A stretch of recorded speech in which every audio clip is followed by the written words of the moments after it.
Welcome to the Binge Breakers podcast. I'm Jacqueline. I am here to teach you how I overcame bulimia and my binge eating disorder, and how you can too. Through simple steps of mind management, repairing your relationship with yourself, understanding your habits, and intuitive eating.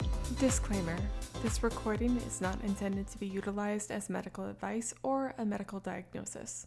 If you think you're in need of medical attention or treatment, please seek it immediately. This recording will also contain sensitive subjects such as binging and purging, weight, and depression. Please listen at your own discretion and do what you think is best for you. Hello, podcast listeners. How are you guys doing today? I am stressed because I'm moving across the country this month. So my office is almost completely barren. If you're watching this on YouTube, we're driving across the country. We're going to drive up to our hometown first and be with our family for a little bit. And then we're going to go move in late September. So it's exciting. I know that moving back to Colorado is the right move for us, right thing to do, but I'm just dreading all that driving, honestly, and moving everything into a truck and then moving it all out of a truck again. It's exhausting, but it's going to be good for us. And this episode, I'm going to talk about trusting yourself a little bit, a personal story, and some things that I've learned about trusting yourself and what is required of that, especially with eating disorders. But I did want to say another personal anecdote. I felt because 2 years ago we moved to Miami, and now we're moving back to the same place that we were before. And I felt kind of like a failure for moving again. It was odd. I felt like, oh, we're moving again. Everyone's going to think we're crazy, that we don't know what we're doing, that this is silly. I shouldn't have moved to Miami in the first place because we're going back. What was the point? All this drama in my head, especially some people my age, they have a house, have kids, all that sort of stuff. But then I was thinking about how, no, actually Miami, as much as it isn't the right place for me, it's not, I don't want to be here for the rest of my life. It's just, I've definitely learned that from living here. At the very least, I've learned what I don't want. It allowed me the space to grow into my own person, into my business, and give me the space from kind of my old life, because I had a life built up in Boulder a little bit, and I had this identity in Boulder, just like I had the identity back home, that when I went to Boulder, I shifted my identity as well. So it's interesting how, even though this move ended up being, maybe it wasn't the best place we want to live long term, it allowed me the space to grow into who I am today, and the space I needed to do what I needed to do in my business. And also, we had experiences here that we never would have had otherwise. Really good experiences, fun things. We got to go to Disney a lot too, because it was so close, and we got to spend time in water quite often. And I really enjoyed the weather, even though my boyfriend hated it. And he also had experiences that he would have never had had we not moved here. I think it helped us both grow into our own person a little bit more.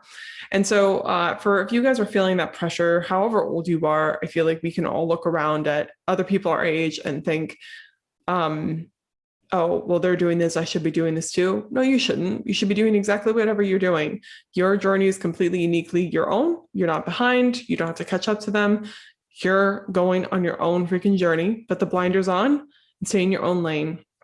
I don't love everything about my life, but I know that everything I've gone through has happened to teach me something, to learn something. Of course, I don't believe that there's this actual purpose of it happening, but I do believe that that's what we can take from the experiences that we have.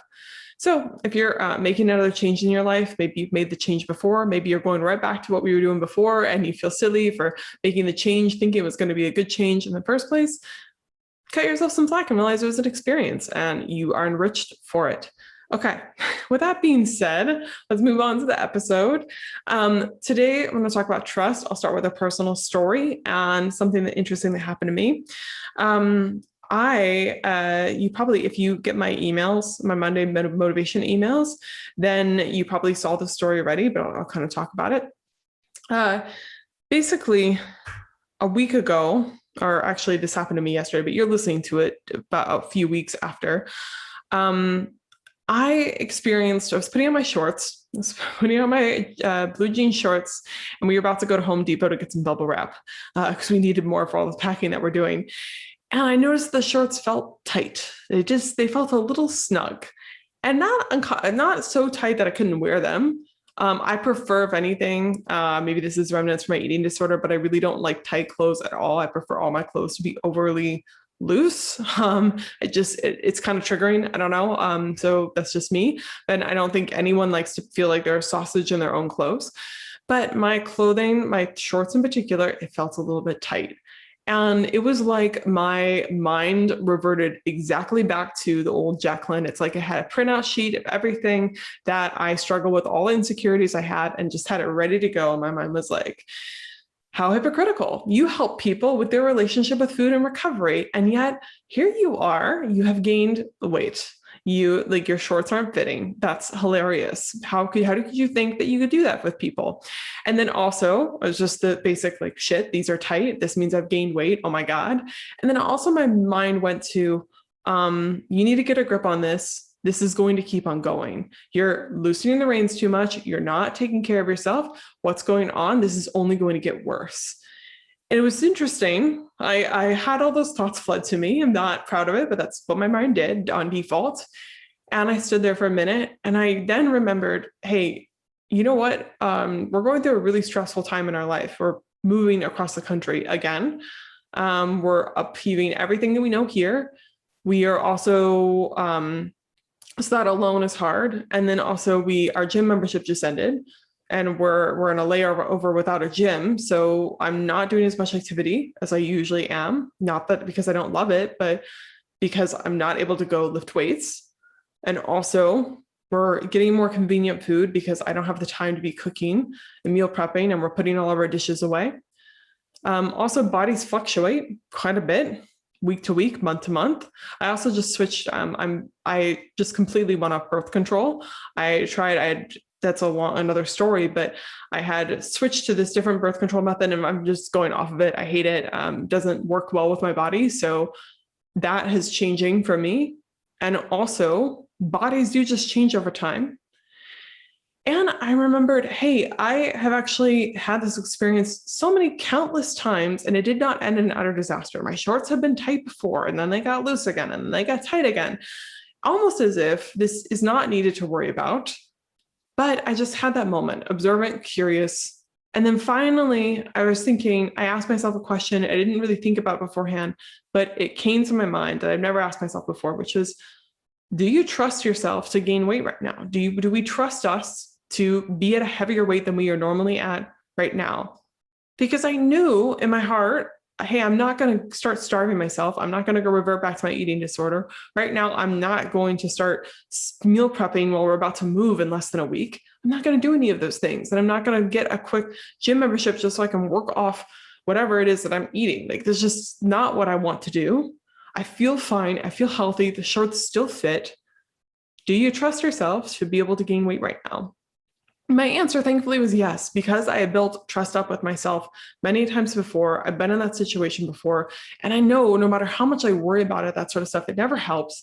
Usually only makes the situation worse. And it's usually catastrophizing something that's not a big deal.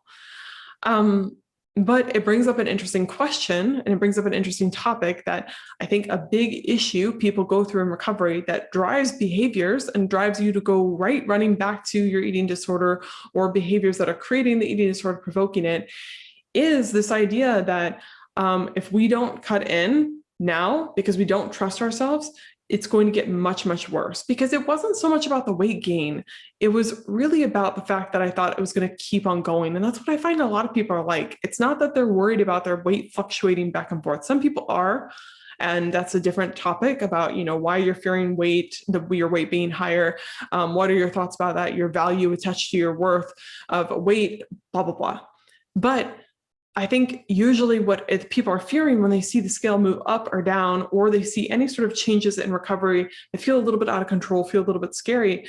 They don't trust themselves to be able to handle it. And they feel like if they don't intervene immediately, it's going to keep on getting worse and worse. I had one client, I told her she was struggling with the same idea. She was thinking she had experienced her weight fluctuating. It was right on her period. She was also in recovery. So of course you're going to probably gain weight in recovery.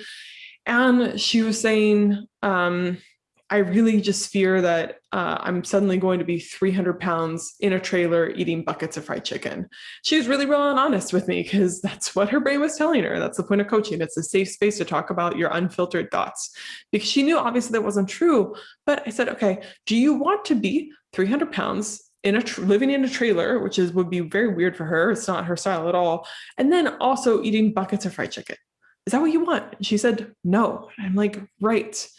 At what point would you just even get there? That's such an impractical fear. There will be so many warning signs and trigger signs and turning back points along the way to get to that point. And I know this is hard to hear, especially for those of you guys that have been overweight, have been at a heavier weight. Maybe you've experienced being at a weight where people aren't okay with it and they comment on it, they're mean to you. So you have even more of a lack of trust in yourself because you've been at those points before. But I always tell people, hey, is that what you want? And they usually say no. And then I bring up, well, what would be the warning signs that you're headed towards there? And then what would you do if you noticed yourself slipping into that zone? What would be how would you know you're slipping, firstly? And then how would you bring yourself back? And when I ask people those questions, they tend to feel a little bit better because they realize, oh, I would probably do something about it. I would probably make these practical changes. They actually have a very rational response. Now, I know that you telling me what you should do and then doing it is different in practice, but a lot of you guys out there, if you're struggling with bulimia, binging and purging and eating disorders, I find that people that struggle with eating disorders, they tend to work very hard and they tend to really try their damn best with many, many things in their life. They're quite successful usually. They just push themselves to the brink of lots of things. And that's not necessarily a good thing. And then what happens is they kind of rely on binging and purging for that break, for that thing that when they need to lose control. But I invite you to realize that you're able to manage bulimia in your life, maybe not well, whatever, but you're able to deal with that in your life. You're able to do so many things in life.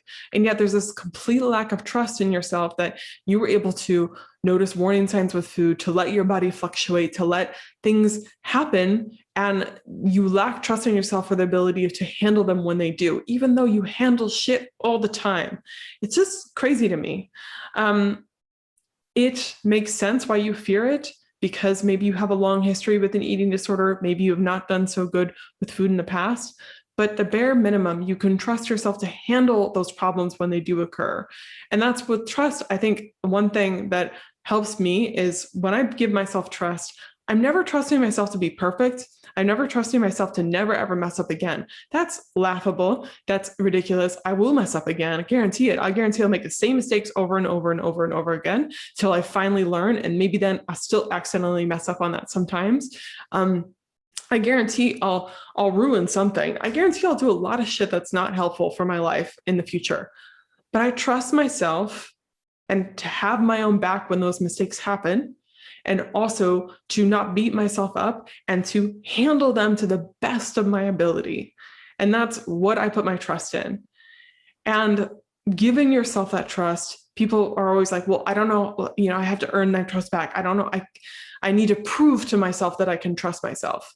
That's actually not how it works most of the time. With trust, you can give your trust to someone who you think is completely worthy of that trust. They've proved over and over and over again that they are not going to make a mistake, that they're good for it. And then they can still break your heart.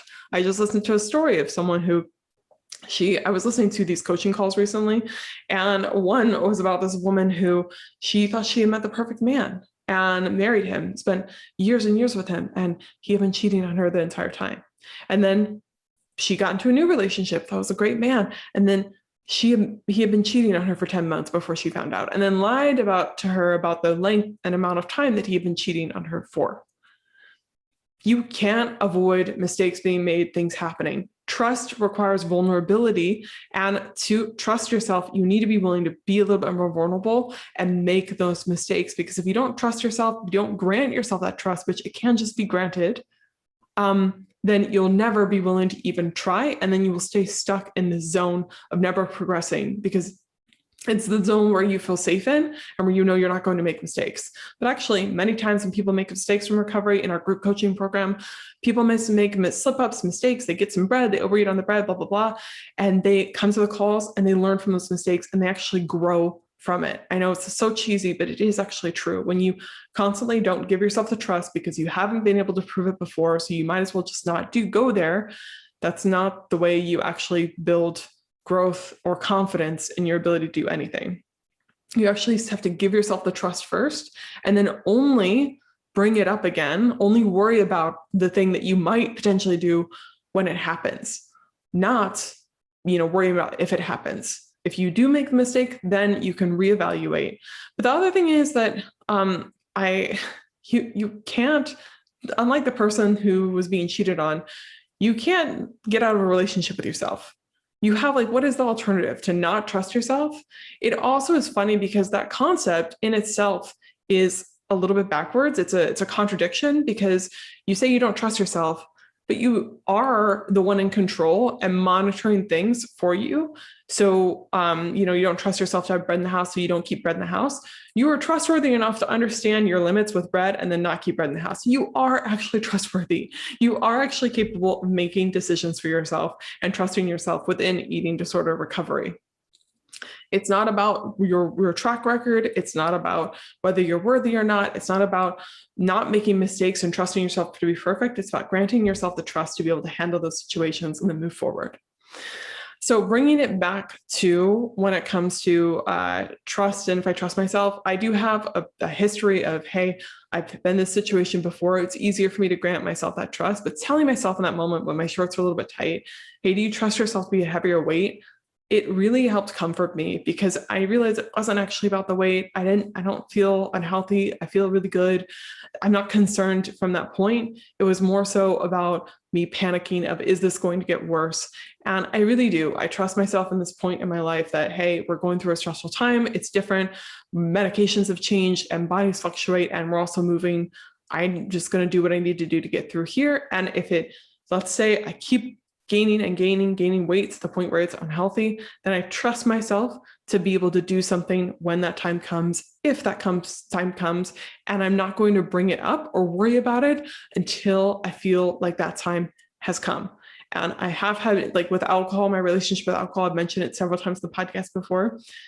Alcohol for me was never a problem with bulimia recovery. And then after bulimia recovery, I craved alcohol more. And then there became a point where I felt like I was looking forward to alcohol on the weekends. And I was able to, in that moment, realize, hey, this is an issue. I don't like feeling this way. We need to do something about it. So I trust myself to do that again. So if you are there, you're wondering, hey, how do I even trust myself? I want to remind you, trust is granted. It's not proven, it's granted always. Even if you feel like someone's proven their trust or you've proven your trust, you at some point just have to make a decision to trust yourself, define what you want to trust yourself with, and keep on going, and don't worry about it until you have something to worry about. And then you can reevaluate and you can handle it to the best of your ability without beating yourself up for it, and then move forward. If you liked today's podcast episode, I actually did a workshop in the recovery program that's all about building trust with yourself. And it goes into more detail, the processes that you might want to go through in order to help your mind get used to the idea of trusting yourself again, especially if you have a long history with eating disorders and kind of going against yourself and not doing what you say you're going to do. And it's just really hard for you to actually repair that relationship with yourself. So I thought it'd be a useful workshop to put in the course, and it's already out. So when you join, you will be there. Also, you'll be able to access it. Also, I assure you, if you are my emails or you're my Instagram, I have updated my program to just be group coaching. It's no longer a recovery course or group coaching in the recovery course. If you're new here, don't worry about this, you can skip it. But I've shifted the cost of the group coaching to be $60 instead of $197. And that is because when I originally did the group coaching and the course, I wanted to leave an affordable option. But as I've worked with people inside the group coaching program, the course is phenomenal and people do great in there, but the group coaching offers you a way to implement all the content and get individual help that keeps you moving along and keeps you getting out of those stuck points, and also offers a level of comfort and kind of relatability, because you aren't only in the course alone, you feel like you're talking with people, you feel like you're getting support, and you learn from others. So the group coaching really is the most superior program that I offer outside of one-to-one private coaching. And I'd rather just offer that instead of the course, the group coaching, and the one-to-one. It's just too complicated. And my whole point of making a program that's digital like that and doing the group coaching is so I can make recovery resources more accessible for people that can't afford private one-to-one coaching. And I was just thinking, why is this so much more expensive? Why is this less expensive? Why am I offering one that could be better with this? It just made no sense to me. So I've adjusted it all. If you've always wanted to join my group coaching program and get the help that you're looking for, the support that you're looking for from someone that you relate to that has been there, but it's been $197 was too much for you, the program's now $60 per month, and you can cancel at any time. You can join for as long as you want, that sort of stuff. So yeah, it's the best thing I've ever offered. So if you're interested, you can find that in the link below or at bingebreakers.com. All the info should be there. Yeah, so I'll let you guys go. I hope that you enjoyed this episode and it kind of enlightened you on how to possibly give yourself trust. It is granted, not proven. I can't say that enough. And I hope you guys have a lovely weekend. Never give up on yourself, my friends. I will be somewhere along the road probably, or maybe I'll be in Colorado. I don't know. I'll be somewhere in the country while you're listening to this, or wherever you are in the world. Never give up on yourself. Thank you all for listening and have a great, great weekend. All right. Bye.